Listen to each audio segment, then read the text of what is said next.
This next comic come to the stage hails from Pembroke, Mass. Ladies and gentlemen, Matt Devlin. Let him hear it, let him hear it. He's walking, you're clapping. He's walking, you're clapping.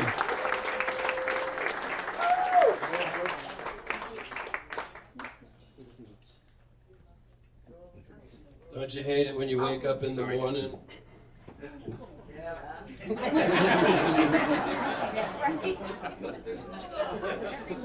Thursday? I'm thinking of shortening that joke. Don't you hate?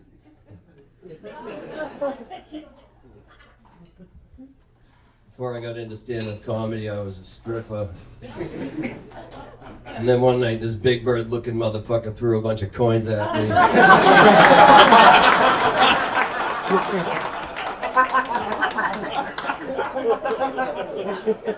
I thought maybe it was time for a career change.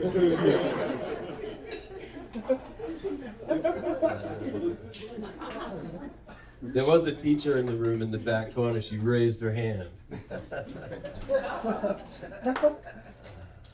Teachers. So my parents abandoned me at birth. And then in a cruel twist of fate, I was forced to live with them for the next 18 years. They did all sorts of terrible things to me. They used to force me to eat food and drink water.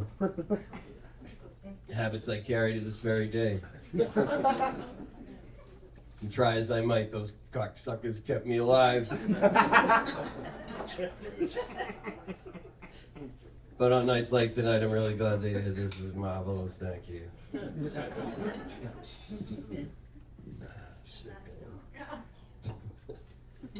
I don't know what I want to talk about, but I know what I don't want to talk about, and that's no joke. You ever walk 5 miles in brand new cowboy boots with no socks on just so you can feel again? It's been one of those years. Nope, shut up. I need any shit out of you, I'll squeeze your face.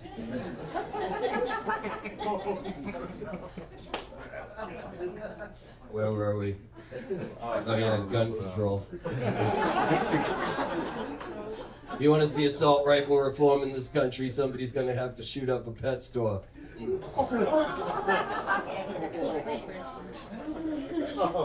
School shootings are the new snow days. Relax.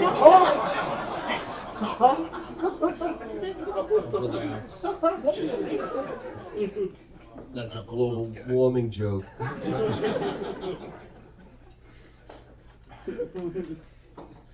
I don't know if you guys have been watching the news, but I'm a dog mom now.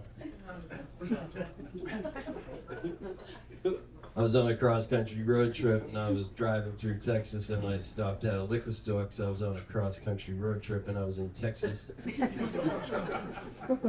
And as I slid out of my truck, I heard some cries for help and some whimpering from over yonder by the dumpster. So I went over to investigate. And as I got close, there was an old lady who had stepped out of her car. And she had caught her cowgirl boot heel in the sewer grate. And she had got it jammed in there, and she fell and twisted herself over, and she was in a right predicament. So I took her fucking dog.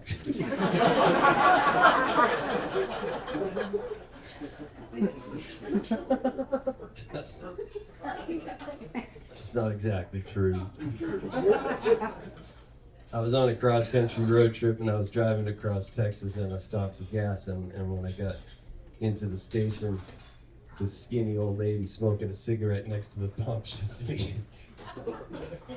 "You need a friend." I'm not opposed to a piece of strange on a road trip, but she must have weighed 80 pounds. And it caught me off guard, you know. And I said, "Excuse me?" And she shimmied her narrow ass out of the way. And behind her was this adorable little blue heeler.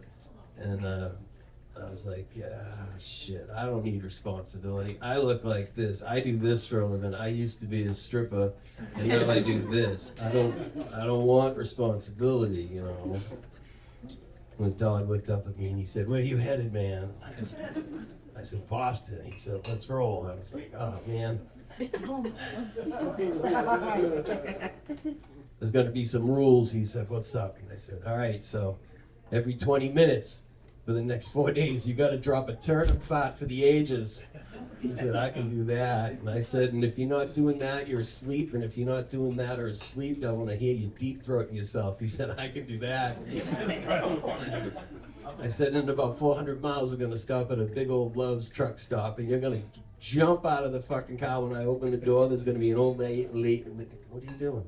There's going to be an old lady carrying a tray of hot drinks, and you're going to jump up and knock her over and give her 3rd-degree burns, and then we're going to have to leg it out of there. And he said, I got you, man.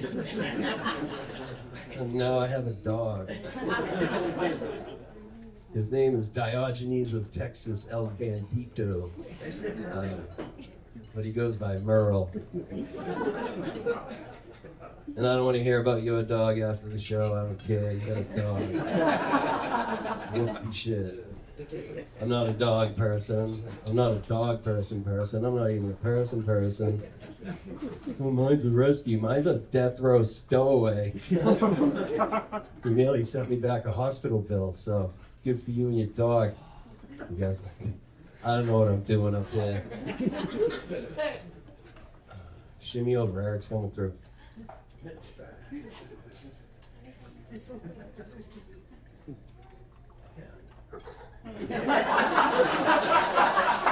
Oh, no way.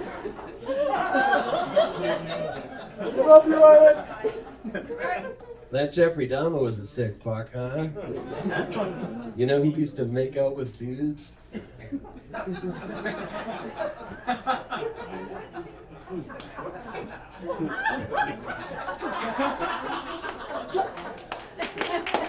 All right, ladies and gentlemen.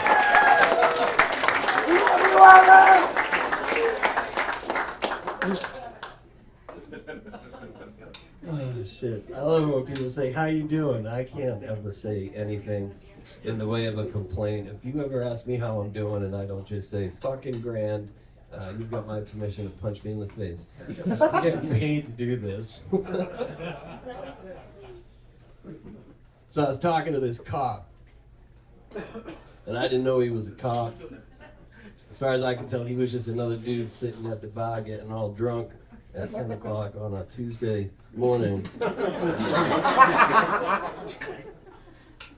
It was one of those joints that looks like it's where men who don't want to be left alone, but don't want to do it by themselves, go hang out. You know the joint.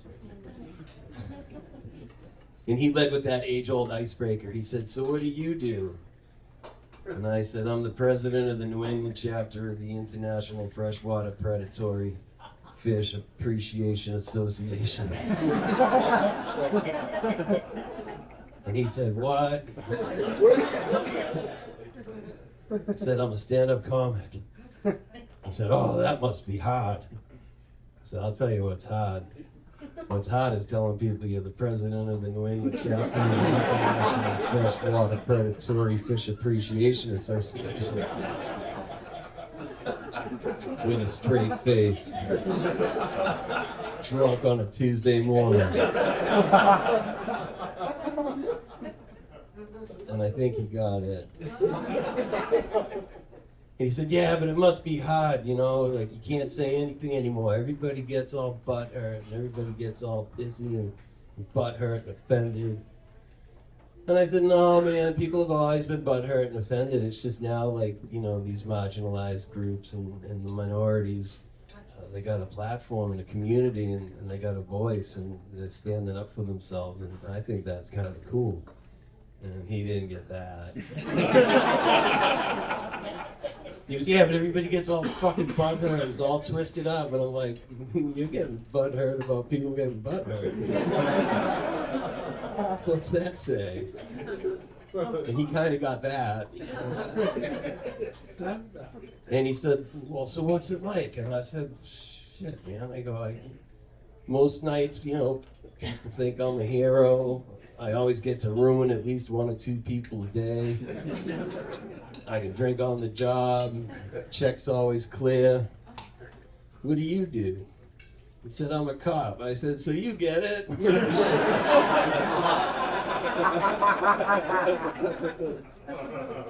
he got that. So most of being a stand-up comic is sitting in the parking lot playing on my phone. He definitely got that. I said, riddle me this, Ossifer. Sorry. I blew my hip out drinking this morning. So I look like I'm dancing. You know what? I said, riddle me this, Ossifer. I go, what's the telltale sign for a drunk driver?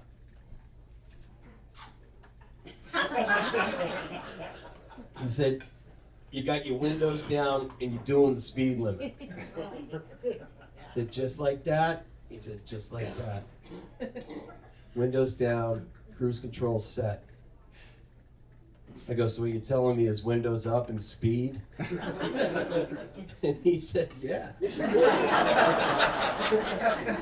Like, don't drive like an asshole, but yeah, you want to be doing 54 and a 45, put your windows up, and you're golden. I go, so if I'm doing 45 and a 45 with my windows down, what can you stop me for? And he said, your registration doesn't come back to this vehicle. I said, yes, it does. He said, oops. And I definitely got that.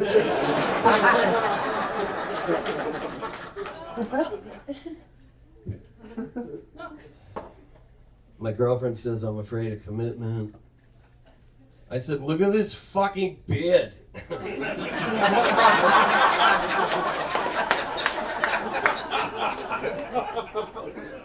And she says, I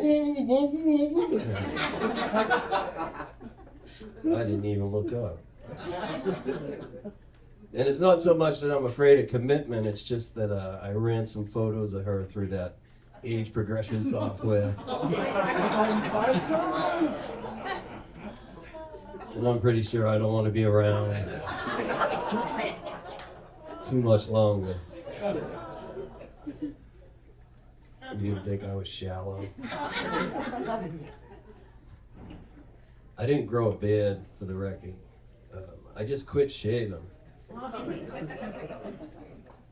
You ever drink half a coffee, leave it on the windowsill, eat a bunch of mushrooms, go camping, come back 5 days later, and you got that frothy, moldy thing growing on top? Just that effect. That's all this is. I just abandoned shaving. And thank you guys. So far, nobody's been a fuckhead. But for years and years and years, it's early. Don't start, sunshine. Watch what you say to someone with nothing. Deadly serious.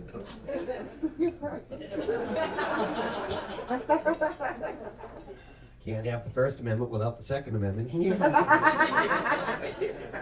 I got a pickup truck.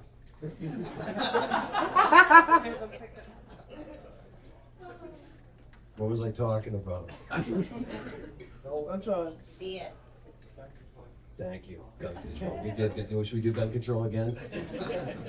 I don't write jokes. I write fucking classics. And I would happily wake up in a world where school shooting jokes are no longer relevant. But, you know, till then. Beard. Yeah, for the longest time, couldn't go anywhere without some dickhead yelling, Duck Dynasty. Every day. People would slow down, roll down the windows, and yell Duck Dynasty. I'm like, don't be doing the speed limit, you'll get pulled over for drunk driving. Duck Dynasty. I'm like, is that the best you got? I just spent a number of years living in Los Angeles, right by Venice Beach. It's kind of like Duxbury Beach, but with like narcotics and murder. It's pretty cool. A lot of helicopters.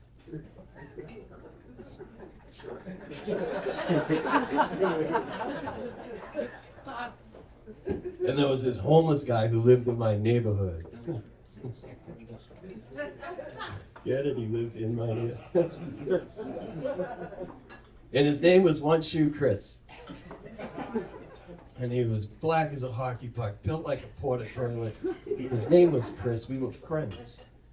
And he only ever had on one shoe. It might have been the left one day and the right the next. Who knows? But he was a diamond. Great kid. Professional alcoholic as well. And his hustle was he would stand by Venice Beach in front of those 45-degree nose-in parking spots.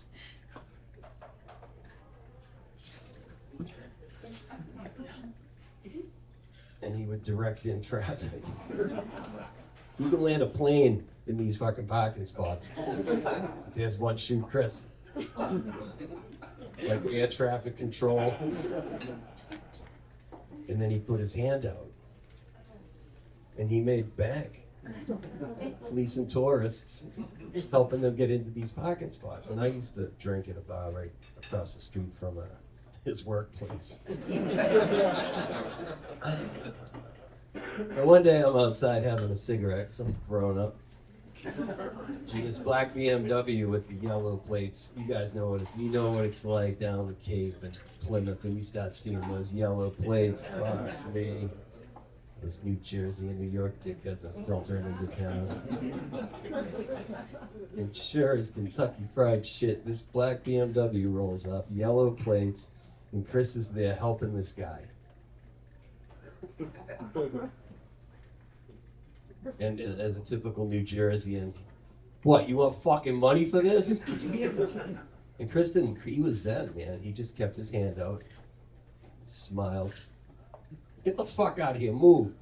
And I'm standing there and I just look at the guy and I go, play the game, bro. Who the fuck are you? I go, play the game. Get the fuck out of here. I go, you're gonna leave your BMW unattended for the next 4 hours? This is some bullshit. Play the fucking game, asshole. So he gives Chris $2. Chris fishes around in his pocket, pulls out $3 more and a couple of coins. He goes, hey, Matt. He goes, go get me a 12-pack of Corona. He's not allowed in the stores. It's no shoes, not no shoe. Go get me a 12-pack of Corona, right? And I don't know what fucking planet you guys are from, but 12 packs of Corona haven't been $5.19 in probably 50 years. Is that gonna be enough? I'm like, yeah, Chris, I got you, bro. He's slowly drinking himself to death, and I'm subsidizing it purely for entertainment value. Way off script. So I get about 10 feet away, and then he yells back at me, and he goes, hey, Matt, you know who you look like? And I'm like, here we go. Nah, Chris, who? He goes, Charles Darwin.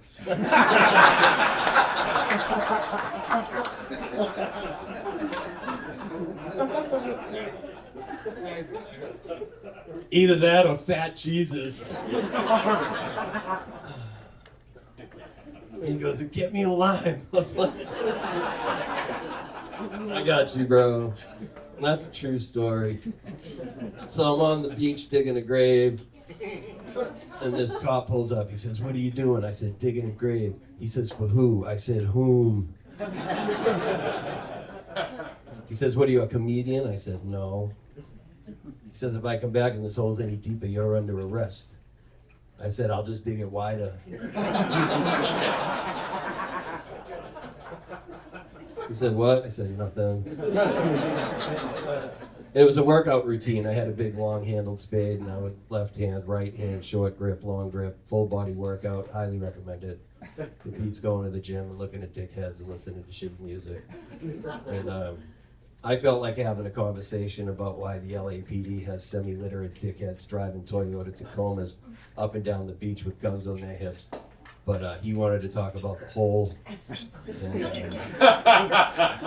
if I've learned anything about, cops with guns in trucks, you get to lead. And, There's more to that story, but I just don't feel like telling the rest of it. You guys like impersonations? Yeah. All right, this is my grandmother at Whole Foods. Hey, where do you faggots hide the Cheetos?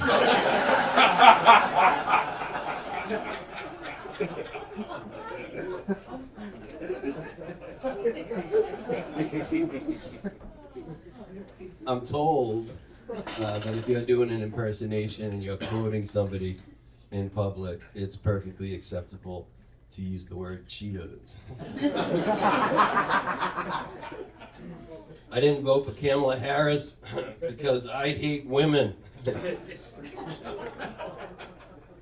I voted for Donald Trump because I hate women. Yeah, I didn't vote. You guys want to waste all that ink? That's on you. I don't fuck with that. It's my franchise.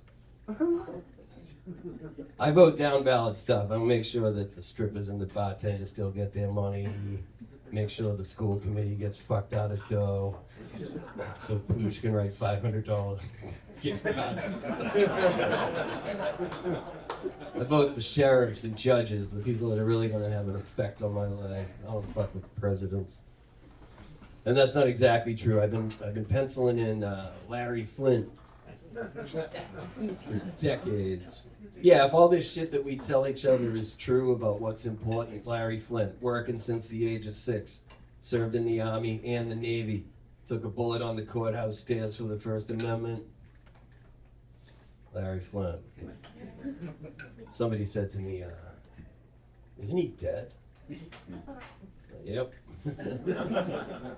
He's still a better option. You guys having fun? Yeah.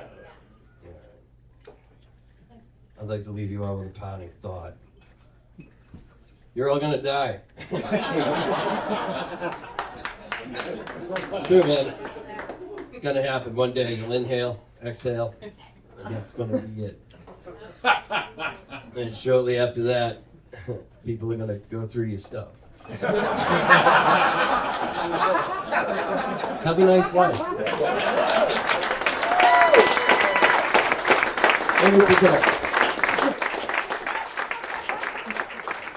Matt Devlin, everyone. Let him hear it. Let him hear it.